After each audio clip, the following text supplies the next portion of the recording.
Hey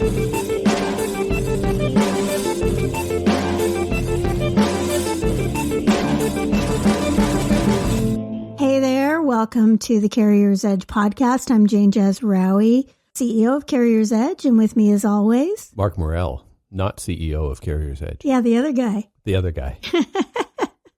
And what are we now? Podcast number? 108. 108. All I remember is an even number, so I get to welcome everybody. So if you haven't already figured out, we, divvy it up, odd, even, and sometimes if I'm really lucky, I remember that I do even, but most of the time I don't remember. I'm the odd one. You can look at it that way. So we have just come back from the All Trucking All the Time event of the year, ATA's Management Conference and Exhibition. That's what it is. Yes, which always cracks me up because they're trying so hard not to say convention. Well, what I think is really interesting is it MCE or is it MC and E? Yes. Because we talk about this every year when we come back from this thing because you get conflicting messages. Yes. You see it written as MCE all the time, but they will say it from the stage MC and E. They will. And it will be ATA staff as well as carriers who are in attendance. And all I hear is MC and E, which sounds to me, I hear CNE, so I think of the Canadian National Exhibition.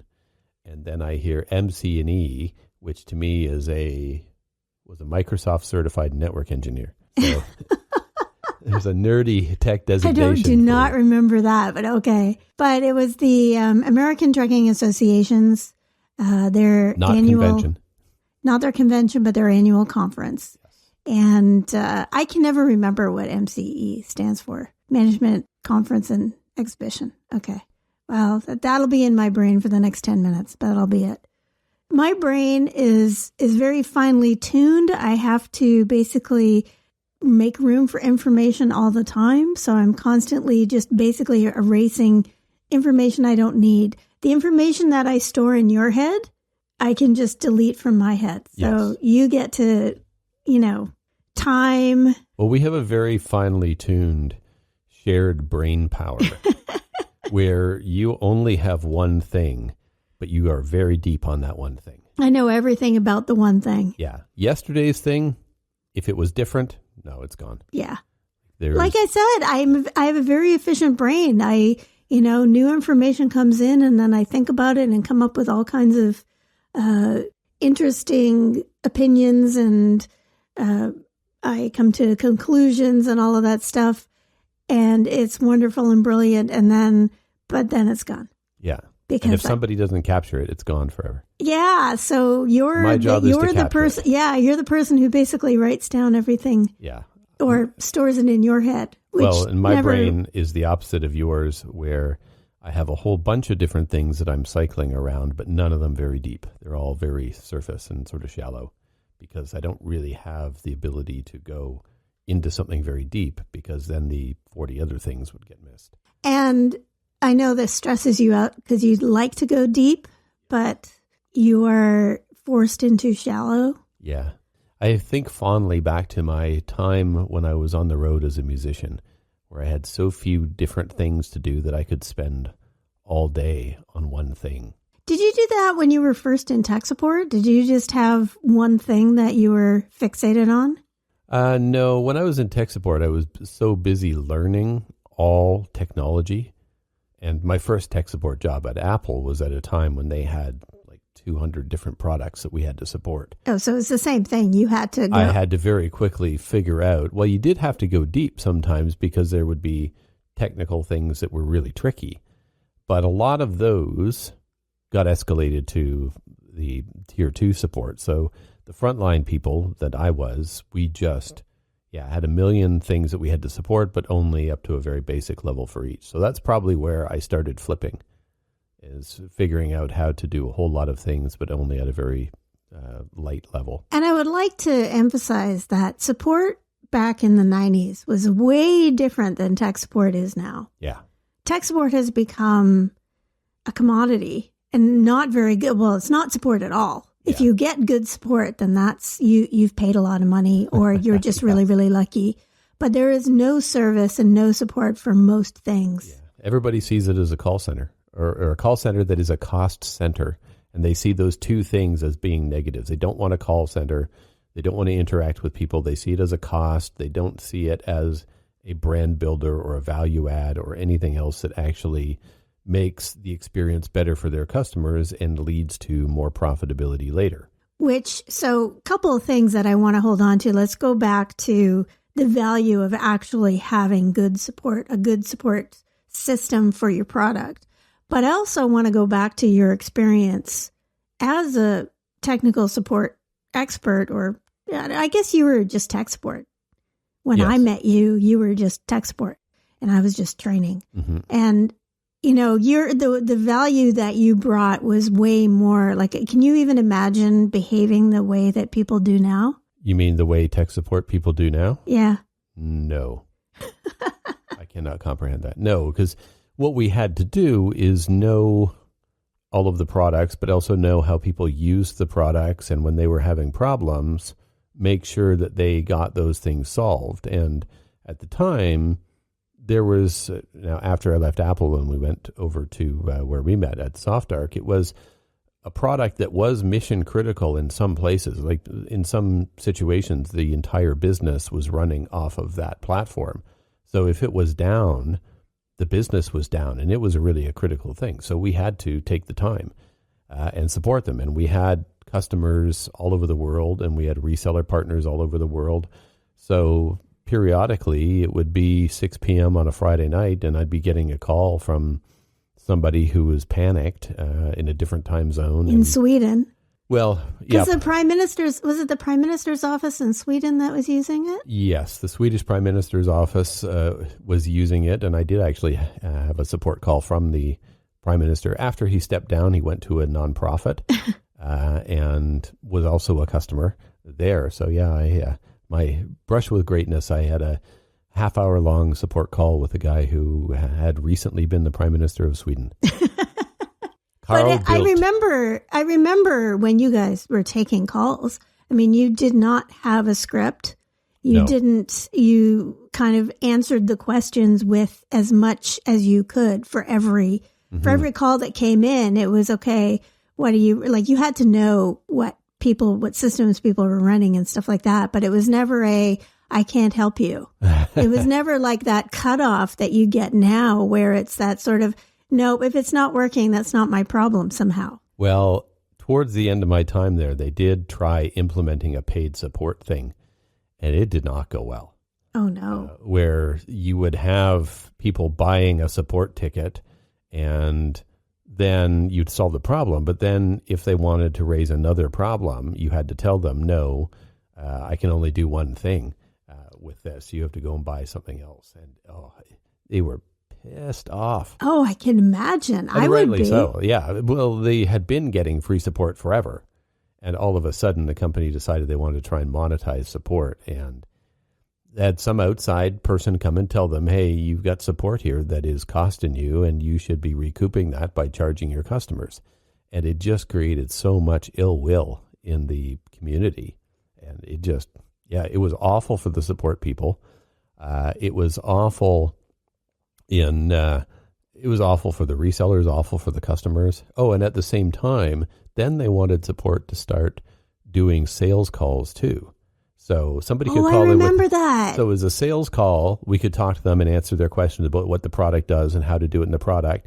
But the minute it flipped over to being a technical support where it's not doing that, well, now I got to charge you.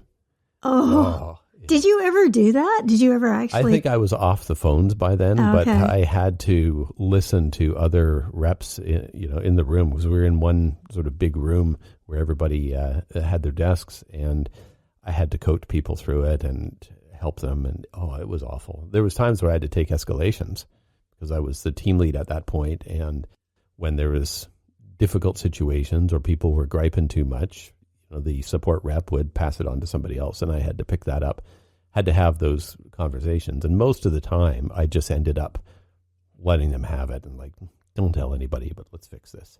Because it's stupid. It was absolutely It is stupid. ridiculous because the goodwill towards the product is just erased. as soon as you have to try and get an answer to a question. And we didn't have, YouTube videos up the yin yang that could, go through. And I find that it's really frustrating to try and get support. Being someone who knows technology and I can get to a certain point when I know something is a bug. Yeah. And you cannot talk to a human being about this bug. Yeah. They won't hear it. Even if you are talking to a human being and not a bot, they just, it's like you're hitting a wall or something where they just won't acknowledge. And it's really the way that software is just being kind of released as you go. Yeah. Well, and that's okay. I understand the value of the agile model and putting things out there and learning from it. But you have to have a mechanism to collect that feedback. And it can't just be analytics baked into the code. It's got to have some mechanism for talking to the customers and talking to the users. So they don't have that now, and it's really a problem. So going back to my original, when I said I want to, come back to how we look at support and how we look at customer experience is not how most companies do. No. Most companies do see it as a profit center, or they see it as a cost center that needs to be recouped. And if it's a profit center, that's even ideally better. They make it a profit center. Yeah. They don't see it as a brand builder. They see it as dollars. And I think it's important that you can really build your brand effectively with just really good support. Well, the other side of that is if you're not talking to your customers directly, you're not getting feedback on how they're using the product and what's working and what's not working, where the gaps are. That's critical but Mark, information. Surveys. Ugh. Yeah. Okay. There you go. Great use. Great time to come back to our new recurring segment that we started this year. Is it a good use of technology? NPS surveys are fine, but don't rely on them exclusively.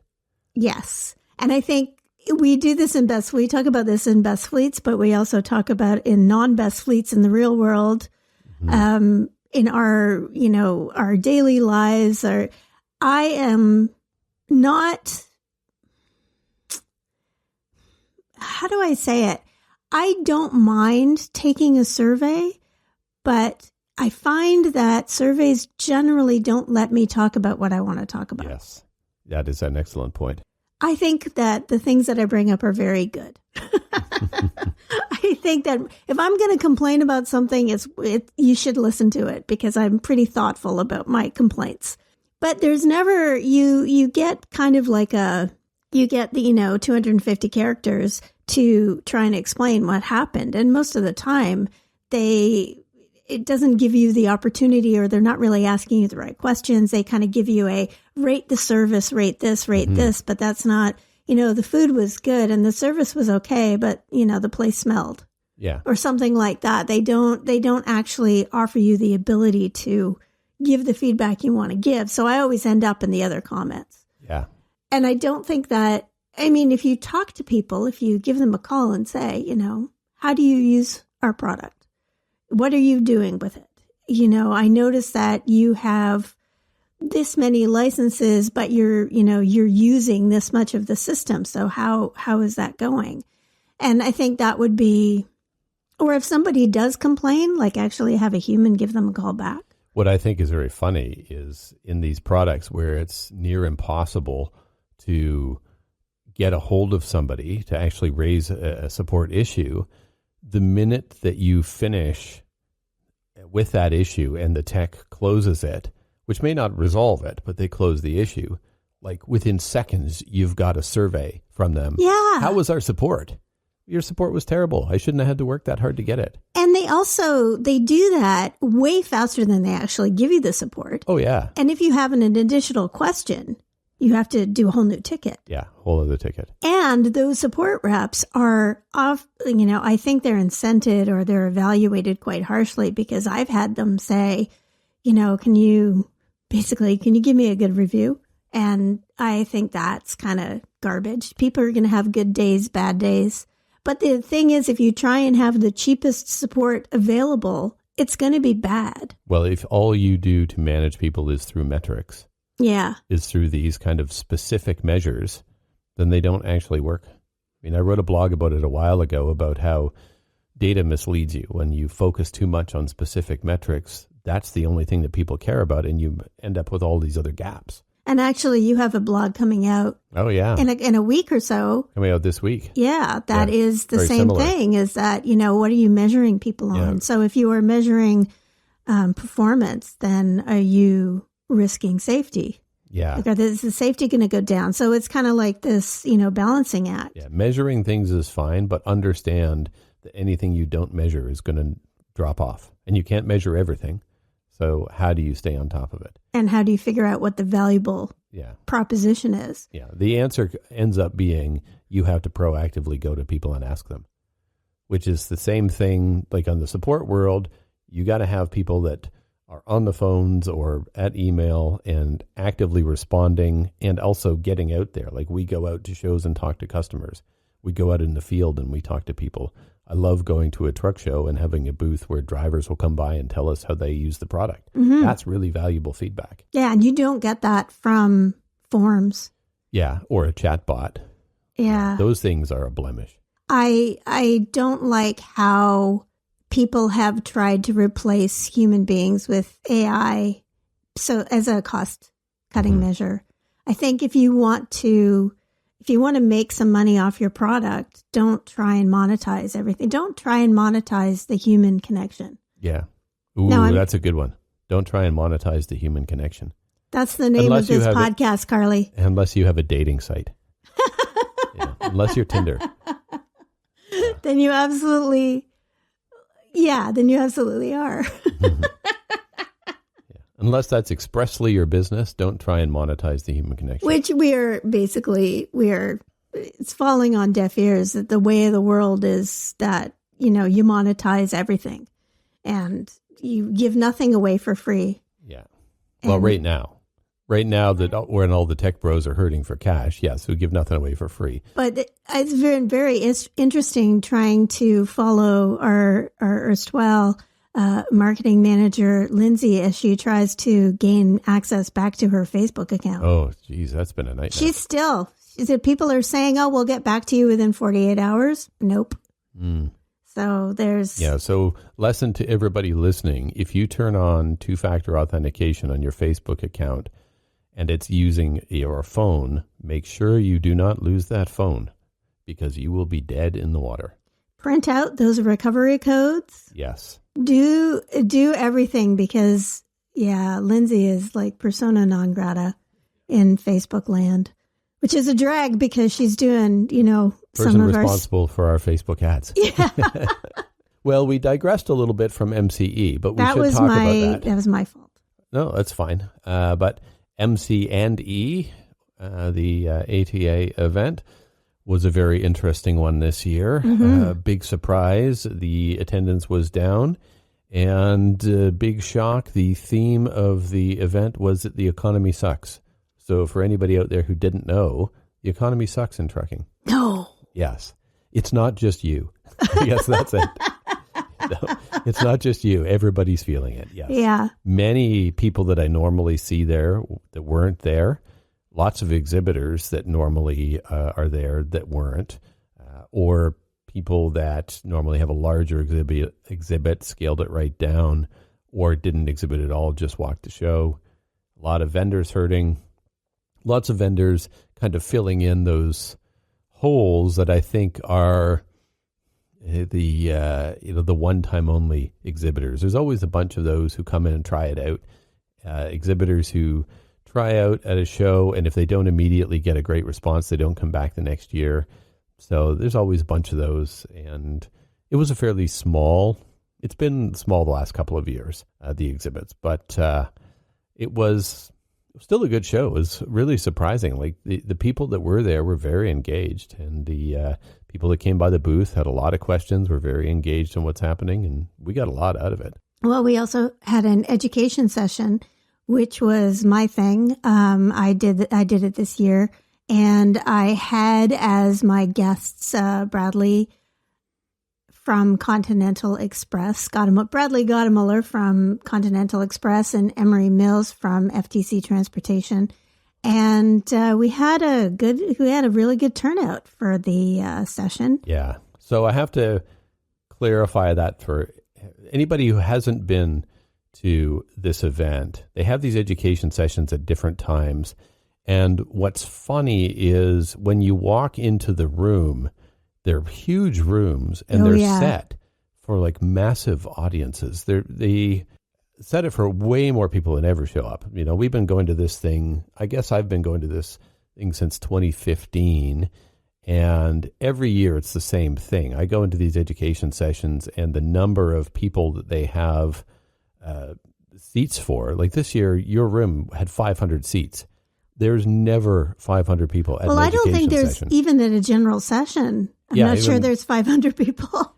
Yeah. So I think across both of the education sessions and the committee meetings that were happening, you know, there might be 500 people in attendance, but there's so many different things happening and people go to the event for so many different reasons that you're never going to get anywhere near that. So the room always looks empty, and it's kind of weird because you'll be looking out, and I found this last year when I was doing it, you look out and it kind of seems empty because there's so many seats. But when you count up the number of people there, it's a decent number. You had 100 people, which is pretty good. In ATA MCE land, that's pretty good. That's good. That's good numbers for an education session. I've seen like 30. Yeah. Yeah, we've been in some of the sessions where there's been 30 or 40. So you had 100 and they stuck around and they were definitely interested and they all came up at the front. Well, not all of them, but we had a good crowd of them that came up to the front after with questions and wanting to collect books. And at least one of them is now part of the program, got nominated. Yep. So that's great. That's what we want to see is spreading the word to more different people. That's really what we're trying to do at that session is talk about what the program is, what people get out of it, give them some more information, spread the word, spread the good word. And was there anything else that stood out for you at the event in general or conference over the few days? It was cold in Nashville and nobody was expecting it to be cold. Yeah, it was. That was funny. Yeah, well, I wasn't expecting. I think the weather forecast was incorrect because it was supposed to be way warmer than it was. It was starting to get down towards the single digits. And it was not like, so everybody was like, you know. Single digits Celsius. Yeah, single digits. So in Fahrenheit, I guess that would be in the. It was like in the 40s and 50s. It was not warm. And definitely the bachelorette parties around there were not expecting it to be that cold. Because they were not dressed I mean, if you're going to wear your mini skirt, tank top, and cowboy boots, you don't want it to be in the 40s. Yeah. That is for sure. Or in the, 12 degrees Celsius. So I think that it was kind of what I expected. I expected there not to be the same attendance. I expected people to all be kind of griping about the economy.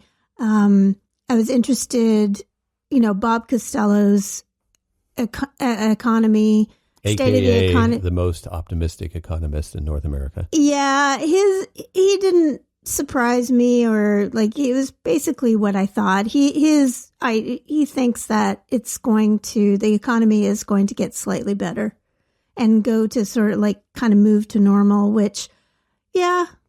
Well, I mean, last year, remember what he said last year? He thought it was only going to be the spot market that was affected and everything else was going to be fine. Mm-hmm. And it was not fine. And I didn't believe him at the time. Yeah. So you have to have a healthy skepticism with Bob Costello. Well, I think that's one thing that we've learned that really came into play this year. Last year, there was a lot of that, we're not affected by it because... We're not affected by it because we're not in the spot market. We do contract freight. Or we're not affected by it because we do very specialized stuff, or we haul food, so we don't have the ups and downs that the normal market does. And then what happened in the intervening year, is that all of those people that were getting killed in the spot market went into contract freight, or all the contract renewals started looking at spot market and thinking, why am I paying these contract rates? Exactly. So the contract people did get hit with it. And the people that were in specialized commodities all of a sudden had a whole bunch of new competitors underbidding them because they were desperate for work. So now what I've learned is that and we had a conversation about this when we were there. There's somebody saying, well, we're in the food hauling business, so we haven't seen an issue. Been fine. I'm like, well, it's coming. Yet. Yeah, it's coming because the desperate people are going to come into the industry and come after your work. Yeah, and no matter, we've heard from fleets that say, we have had, we have companies that say, yeah, we want to do business with you. You're our first choice. But we have all these other competitors coming in and taking such a huge chunk out of the cost that we can't. Mm-hmm. We can't actually, we can't say no. And I know in Canada, what's happening is that shippers are basically, they're doing the same thing. They're cutting their costs and they're looking for the cheapest version of this service that's really a commodity. It's like, well, if you're going to drive something from A to B, what's the difference between this one that costs 50 cents per mile and this one that costs 25 cents a mile? Yeah. So they're kind of moving towards the cheaper and more unreliable, less safe. It's going to swing back around for sure. But I think what Bob Costello didn't say last year was that he didn't say yet. Yeah. He said if you're not in the spot market, you're okay. But he didn't say, you don't have to worry yet. And I think that for the gentleman that you were talking to at lunch, when he said, oh, he's fine, I think the biggest thing is to not think you're fine.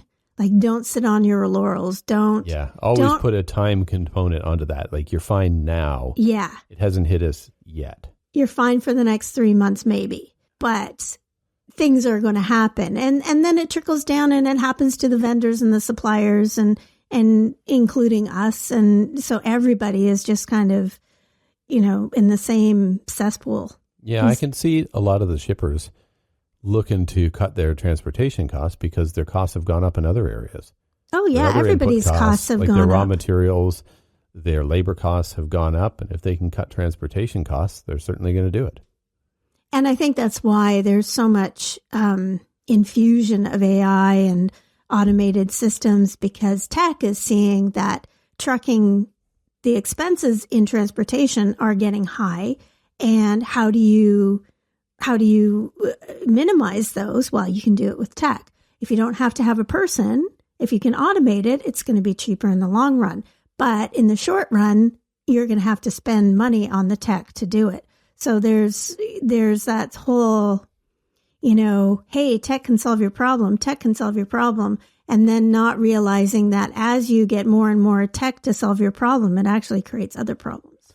That was actually one thing that I thought was kind of refreshing about ATA this year, is that all those tech bros are out of money.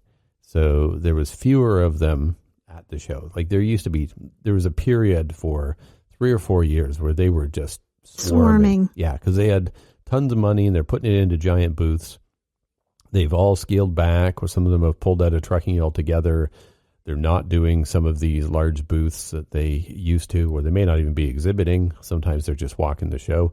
So it was a lot calmer. There was less of this AI everything, AI everywhere. Actually, I don't agree, because in all of the speakers, it was all about technology and AI and never talking about the downside.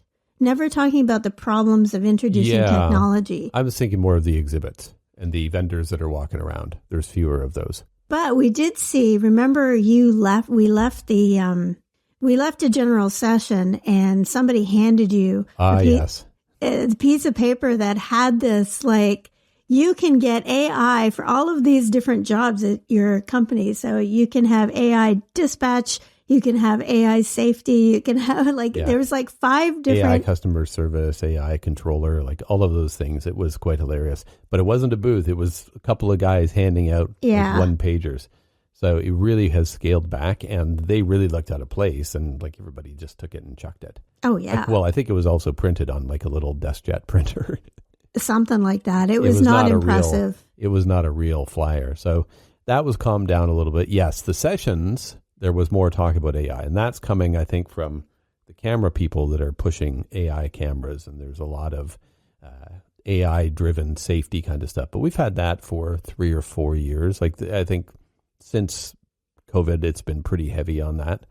But it's all the other stuff, all the other vendors that were really toned down this year.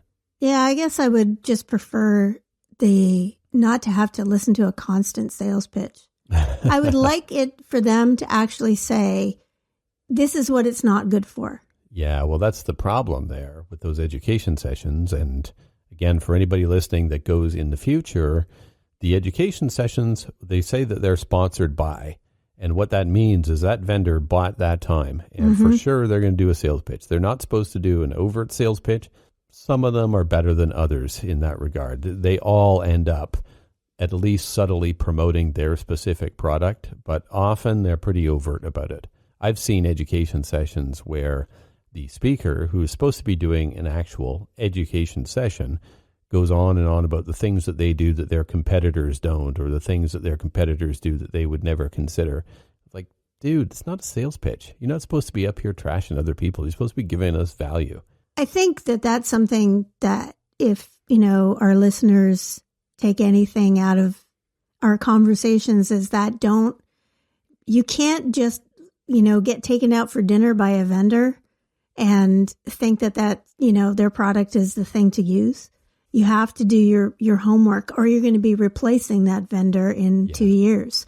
But what happens is you get a great relationship with the salesperson, and it's like, hey, how you doing? And drinks and dinner and blah, blah, blah. And you end up buying the product because it's just such a great guy. And then you find out that your drivers hate it, or your office staff hates it, or it doesn't work. It only works on a 5G connection in a downtown area. Exactly. And so then you rip it out, you put something else in. And so many people, so many fleets rip stuff out and put it back in. Like they're changing systems every 2 or 3 years. Yeah. They're changing cameras every 2 or 3 years. And that's because they're not doing the homework right at the beginning. Yes. Do the homework at the beginning and save that time down the road, because that is a lot of wasted time that people who have a more diligent evaluation and implementation process are not wasting that time, and they're going to end up just moving ahead. They're not going back to the beginning over and over again. They're just going to keep going forward. One of the things that I think is important is we're talking about it in terms of software, but it also relates to drivers. Oh, yeah. That, hire drivers fast. Let's go, bam, bam, bam. Let's get them all. And not so much in Canada, but in the US, it really happens, is not a benefit to you. Yeah. Hiring fast is not hiring well. Yeah. Slow down and pick the right people. And hiring is one of the most difficult things in the universe. Mm-hmm. I cannot tell you how stressful it is to hire the right person. Oh, yeah. Yeah, it's difficult. And everybody who hires is trying to do that. And I see people that have kind of accepted the idea that, well, if we can keep a driver for 6 months, we're good. What? That's terrible. Yeah, why or would you want... if you can keep them for a year, we're good. What? That's a terrible idea. You put so much time into finding them and ramping them up and making them part of your community and getting them to learn your equipment and learn your customers and your culture and all of that stuff. You want to keep them for 10 years easily. You want to keep them for a year. If you can keep them for a year, then you've got them. And that's a fallacy as well, because people leave after a year more than any other time. Yes. And that was something that came up just before we went to Nashville for ATA. I was in Edmonton talking at a Northbridge customer event, which was fantastic. It was great to see everybody and that I haven't seen for a while. And one of the things that I was talking about there is the idea that drivers, this myth of when drivers leave, and people think that drivers quit in the first 90 days, and after that you're good. If you can keep them for over a year, you're set. But year after year, that's not what we find. Year after year, what we find is that more people are leaving after a year than in the first 3 months.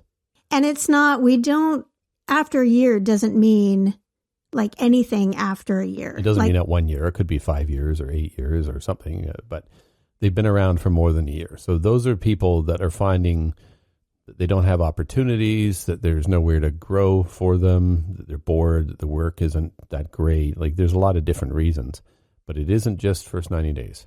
Yes, it is a bad assumption to assume that it's just first 90 days. So there we go. There's the ATA report. Anything else? Anything else that stuck out for you? Well, you were talking about people buying technology the wrong way, and it was was laughing because you had a good rant at dinner about the wrong way that people evaluate technology. So it was basically what you just did. Was that my rant? Well, it that was I had longer. At dinner? Yeah, it was a bit longer, but it was very similar.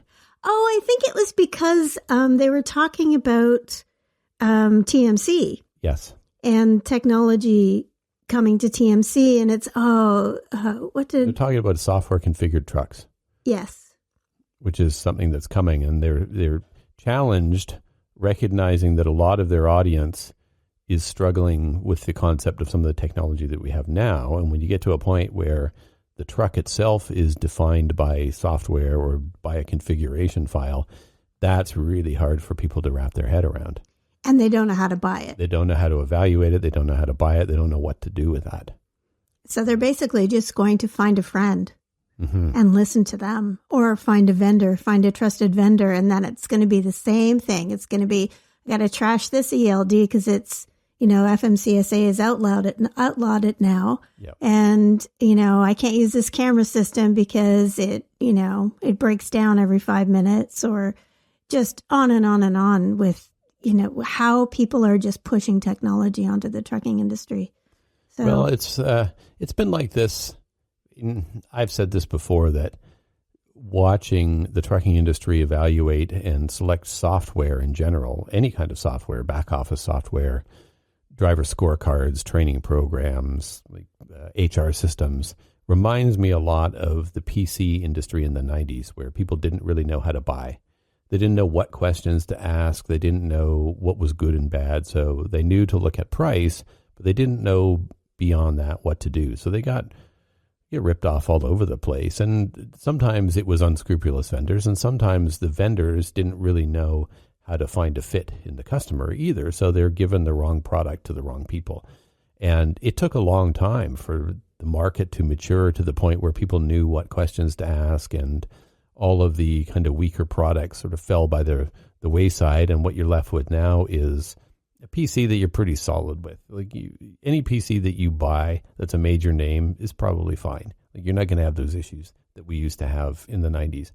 But it's kind of the same evolution happening, certainly on the safety side in trucking, where the safety people haven't really had a lot of software to buy, so they don't know what questions to ask. I mean, we put together about a 3 or 4 page document. There's just 20 questions to ask when you're evaluating online training. Some things to think about, what things to be asking a vendor, and what to look at. How do you decide if the product is any good? What things do you need to consider? And it's things that people don't really think about, like, is your data secure? Does the system run? Is the system out? Do they have outages all the time? Do they have support available? And can your drivers actually call and talk to support? Like, these are things that nobody thinks about. So it's a struggle for the audience to try and figure out what to buy and how to buy it. And a slow process, but they'll get there eventually, I guess. We'll get a new problem. We'll get a new problem, yes. It won't be buying an ELD. It'll be, I don't know, figuring out how to get your hovercraft to work. Yeah, the AI is trying to kill us. Yeah. Yes. Terminators. Yeah. Terminator is coming. So, moving on from ATA, we were back last week. We had an actual weekend, which was quite awesome. And yes, we voted in the BC election, which is pretty hung funny now. Yes, been very adventurous being part of that. Nobody got elected yet. Yes, so it's going to be a longer process. And now we're heading off to Toronto for the annual Fleet Safety Council conference, which bizarrely has become one of the highlights of our year. Has become something that we look forward to every year. And we have now been, I was thinking about this. 15 years? Oh, no. The first one that we sponsored was 2006. Ooh. So that's 18 years. Oh, my gosh. There was one that we didn't. In 2021, they did a virtual conference. Oh, yeah. And there really wasn't much to sponsor, so we didn't. In 2020, we had already committed to sponsoring, so we stuck out that one, but 2021 we skipped. But other than that, we've been there every year since 2006. Like, oh my God, how old am I now? If I've been at this event this long. You're ancient. It's gone through. You're ancient years old. I'm ancient years old. But this conference has gone through quite a lot. It started as something that was a full weekend. It would start on a Friday night and go until Sunday sort of noon, and it would move around to different locations. And then they kind of settled into just doing a Thursday night reception and a Friday event. And that's really been the sweet spot for them. They don't move it around anymore, which is, I think, irritating for the people that are in some of those different regions, is now it's always in Toronto and only there. But they get more people. They sell it out. They have higher attendance, and it's a really good kind of meeting place. So I look forward to it every year because I get to see so many people that I don't really have a chance to see much anymore. And I get caught up, and it's great for us because we can see a whole bunch of our partners in one place. We can see a whole bunch of customers in one place. Some of the media are there as well, and we check a lot of boxes. Yeah, I enjoy going there too. But yeah, so it's been part of, I think Fleet Safety Council has been part of Carrier's Edge like the whole time. It must have been that you started going there pretty early. Yep. Yeah, like it was one of the first events that we went to. Wait a minute. What was the first event? The very first event that we went to was the old recruiting and retention conference that Over the Road ran. That's right. The very right. first event was in what used to be in late September, and it was late September, end of September of 2005. We went to that event, and we were a sponsor, and we had basically our launch with our horrible branding and terrible flyers and 4 courses. We had 4 courses in the library. 4 whole courses. And you know what's funny? The price then is exactly the same as it is now. Yep, that's not funny. It's true. No, the price then was considered, we looked at it and said, well, yeah, it's 4 courses, but that means that, this price for 4 courses is, I don't know, it's like $10 a person per course. Where are you going to get a course for that cheap anywhere else? And now, years later, it's still the same price, and you have 200 titles. Great value added in the product. So, yeah, I always look forward to Fleet Safety Council. We're sponsoring. I don't know who's going to be there, what it's going to be like, but it will be a good day. It goes fast. It's so funny, these events. We were talking about this with ATA as well, where the exhibit time at ATA is really extended. It used to be one of these conferences where you had 2-hour block of exhibit time each day, and it's extended to nearly 3 hours each day. So you have almost 9 hours of exhibit time, plus all of the other events that are happening, the education sessions, committee meetings, general sessions. And it's like we get there, and Sunday morning we went over, checked the booth was fine, got our badges, and now it's Tuesday and we're leaving. Where did all this time go? We have no downtime. We're not even really doing that much. You did your session, but we didn't go to a lot of the other sessions, and we're always busy. Talking. Just talking. So many people to talk to. And it'll be the same thing this week with the Fleet Safety Council, where there's just so many people where you talk to that we're going to get there on Thursday night for the reception. Before we know it, it's going to be Friday, and it's going to be done, and boom, that's it. Well, we're looking forward to it. Definitely looking forward to it. We will have insights from there as well. I don't know what they might be, but it's going to be fun. I think we're out of time, though. No, we've got a couple of minutes. Oh, we have a couple of minutes. minutes. You want to talk about something else? No, I was just going to say, are we going to leave it there, or do you have something else that you wanted to talk about? Well, we have some product stuff. Oh, yeah. That we can give some updates on. The thing that actually is what we spend our days doing. We can actually take 2 minutes and talk about that because we have a big release next week. Lots of technical things coming in our big release. I totally forgot about it, and Bernice was talking to me this morning about regression testing, and I'm like, regression testing? Why would you be doing regression testing? And so regression testing is basically when you make sure that a big change hasn't affected the rest of the system. Yeah, hasn't broken everything else. Yeah, so you can still log in, you can still create a user, you can still do all the basic things. And Berenice is as our creative team lead, and so she had to go and test everything for uploading images and things like that in Endicott, which is our course authoring software. And because I couldn't understand what she would like, why would Divya be our lead tester? Why would Divya be giving you this? And then I saw the ticket. I was like, oh, it's That's a great example of the item from the beginning about things that are in your brain and then leaving your brain. Yeah. So because I remember you telling me about this, but I didn't even connect. Yeah. And so I saw the ticket and went, oh, of course. We've got a big change. Well, a big change to the way we manage sessions. That's the thing that's requiring everybody to test and make sure that it's all working properly. And this week we'll also be doing a load testing to make sure that it works under load and that we don't have another Rogers situation where there's an upgrade that breaks everything. Well, just so everyone knows, a session is basically the amount of time that you're logged in. Yes, and it how manages, you get logged in and yeah, it manages when you should be logged out automatically and prompting for passwords. Yeah, whether you're online or offline, that kind of thing. And it's kind of invisible. Like most users aren't even going to be invisible. Yeah, you shouldn't notice it except for the fact that it's going to be nicer when you get logged out. Well, you shouldn't get logged out. And it also, once this is implemented, it won't matter what server you're on, which is one of the things that's an issue for us with the old management of sessions is that it is tied to a specific server. So if that server goes down and you get rotated to another one, you have to log in again, which is a pain.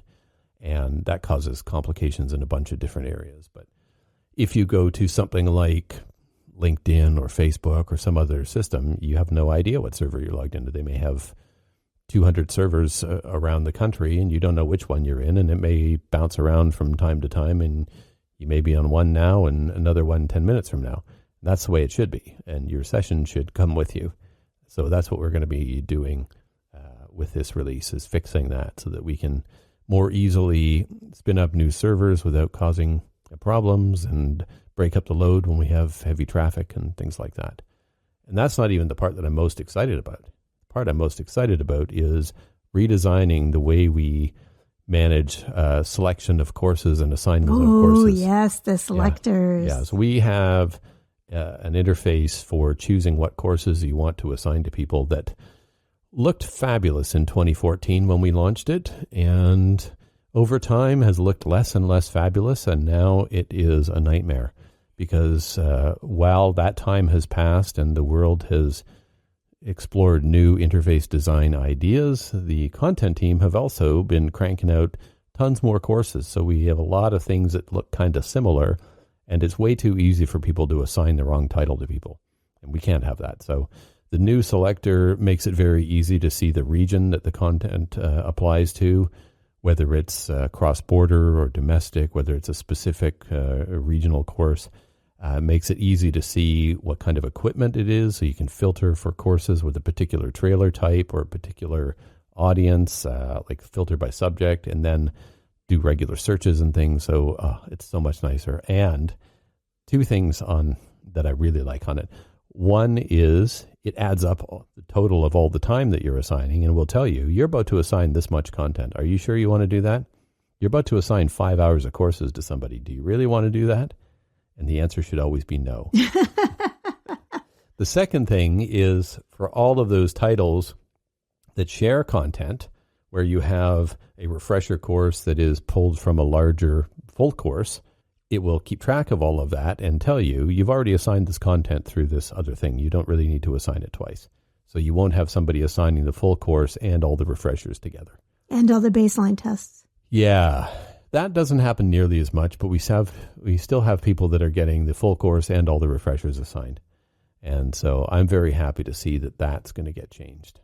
So it's the first of a lengthy series of overhauls that we have on the interface. So after that, we'll be updating the module list and the way we organize programs and all of those kind of things. And aren't you going to be doing some work on reporting? Reporting is in there as well, yes. Ricardo is going to be probably starting on that in the next few weeks. And so what the other thing that we're going to do is have our catalog be pulled straight from the modules list. Yeah, so the website will always have the most up-to-date. Yeah, the website right now is a separate list of courses, and that's a pain to maintain, so we're going to fix that. And just, so everybody knows, our website is now fully translated. So yes. English and French, and I don't think we've mentioned that. No, because it happened in the summer when we were on break. What's that? It happened in the summer when we were on break with this.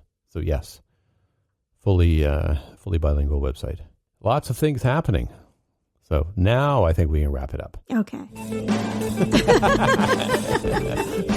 I guess we should say bye and not just stop yes, talking. Okay. Well, thank you for joining us. Yes, thanks for listening, everybody, and have a good day. Bye.